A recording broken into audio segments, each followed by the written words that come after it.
Sveiki! Šodien būs video, kā izdzīvot bērndārzā, bet pirms sāks video man vajadzēs atkal jūsu asistenci. Es saprotu, ka vajadzēja būt Q&A par godu 200 abonentiem. 200 abonentus mēs sasniedzām, bet nesasniedzām pietiekami daudz jautājumus priekš Q&A. Ir kādi 5 vai 7 maksimums, tāpēc man vajag jūsu asistenci un palīdzību. Lūdzu, rakstiet komentāros jautājumus priekš Q&A, lai tas video beidzot sanāktu, un ne jau uz kādām 3 minūtēm, bet ilgāks, jo man reāli vajag jautājums un interesants, par ko varētu ilgi diskutēt. Tātad, kā nokļūst bērndārzā? Tātad bērni aptuveni no 3 gadu vecuma līdz aptuveni 7 gadu vecumam vai 6 dodās tur apgūt pirmsskolas izglītību, kuram nav obligāta. Bet lielākoties tur bērni nonāk ne jau tāpēc, ka vajag pirmsskolas izglītību, bet tāpēc, ka vienkārši vecākiem nav laika viņus pieskatīt. Tātad, kā izskatās bērndārzi?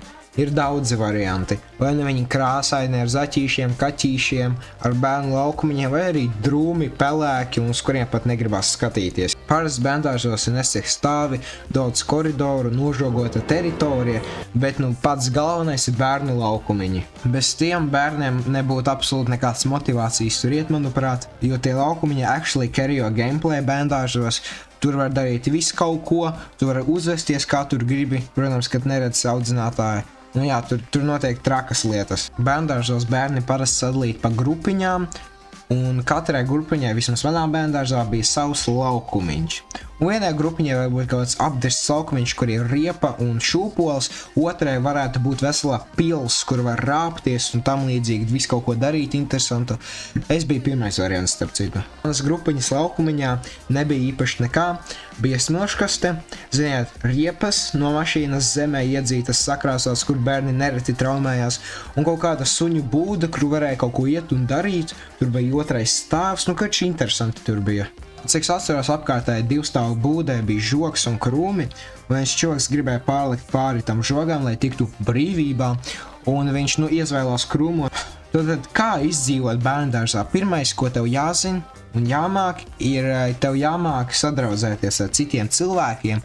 Pirmais, ko tu dari, kad tu ej bērndārzā, tu esi maziņš, un tu ej iekšā, un tur visi sveši, tu nezini, ko darīt, bet tev kaut kā jāpavada laiks pie tam normāli, lai tu neraudātu stūrī viens pats. Tad tev vajag pienākt pie kā čoka, jau wagwan, gribi būt draugi, ja viņš pasaka jā, tad viss ir labi, ja nē, tad tā laki.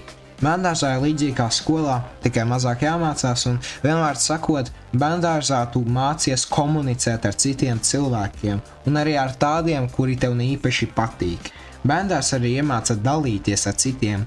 Pieņemsim, tu ieej iekšā, bērndārzā, un tu redzi to vienu fujeku, to bagāto, kurim ir daudz mantiņas, un tu gribi kādu, bet tu negribi viņu pirkt, tu vienkārši gribi to mantiņu. Tu vienās pie viņa, wagwan, es varu aizņemties, lūdzu, paspēlēt bišķiņu. Ja viņš pasaka jā, tad viss labi, ja viņš pasaka nē, nav viss labi, tad tev jāiet viņu vai kaut kā zakts, vai aizņemties uz nenoteiktu laiku. Bērndārzā absolūti visi bērni iemācās stučīt, un stučīt tā riktīgi, un, protams, ka daudzi to vairāk nepielieto pēc bērndārza pabeigšanas, bet daudzi tomēr pielieto un ir disrespekts pret tādiem, man nepatīk tādi fujeki. Bērndārzā, lai izdzīvot, ir jāiet kaut kas, un ne visos bērndārzos ir izcils ēdiens. Dažos arī diezgan sūdīgs, vai arī, ne visos bērndārzos ir tikai labi ēdieni. Pieņemsim, manā bērndārzā bija tā diezgan interesanta omelete ar zirņiem. Viņa, protams, man garšoja, bet daudziem negaršoja, jo viņa bija tāda uzpūsta, un kad tur viņa uzspiet, pieņemsim, ar dakšu, no viņas izveļās daudz ūdens, un tāpēc tas daudziem nepatika. Bet, es just chillin, man patika, jo es gribēju ēst. Bērndārzā, protams, kā jebkurā citā iestādē, ir savi NPC. Tātad pirmais NPC ir tavi grupas biedriņi, par kuriem tev vajadzēs kā nekā komunicēt. Lielākā daļa no grupas biedriem, kā jau es teicu, ir stukači, un kuriem nevar īpaši uzticēties, tikai ja tu viņus labi pazīsti. Nākamais NPC ir auklīte. Manā bērndārzā tā bija ļoti, ļoti jauka sieviete, un viņa vienmēr palīdzēja, kaut kas notika, un kaut ko garšīgi iedeva paēst, papildus, pieņemsim, atnesa končiņas, un tas vienkārši bija, 10 no 10.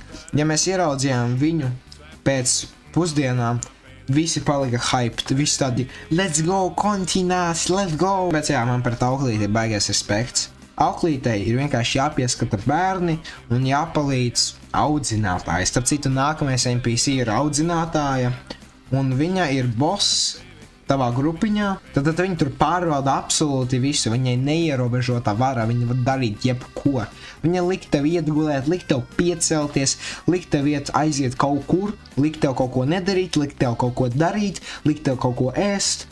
Un jā, tas ir vienkārši viņai neierobežota vara, viņa var darīt visu, ko viņa grib. Man bija 2 audzinātājas, viena bija uz raganas pusi, otra bija vienkārši 10 no 10 audzinātāji. Viņa mums lika uz savu laptopa multenes, un visa grupiņa uz kaut kāda šitāda ekrāna maziņa skatījās multeni, visi tā draudzīgi aplītī, un tas bija vienkārši pīk. Tā pirmā audzinātāja, kas bija bišķi pēc raganas, viņa nelika nekāds multenes, bet vienīgais, ko es labi atceros, viņa mūs modināja pēc diendusas ar Justina Biebera dziesmām, tāpēc viņas diezgan labi zina. Manā bērndārzā vēl bija tā kā fizkultūras skolotāja, kas vienkārši deva vingrošanu, bet ar to vingrošanu maz kurš nodarbojās. Mums bija tāds milzīgs bumbu baseins, kur mēs visi vienkārši lecām, pat ja mums to nelika darīt, visi tur leca. Tu uzkāp uz tā baseina malas un tad tu lec iekšā un dažkārt ar galvu, dažkārt ar dirsu. Labi, paldies visiem, kas skaties šo brīnišķīgo video. Abonējiet kanālu, uzspiežat laiku un uzrakstiet lūdzu jautājumu kaut kādu komentāros priekš Q&A, lai es varētu uztaisīt beidzot to video. Labi, paldies visiem. Atā!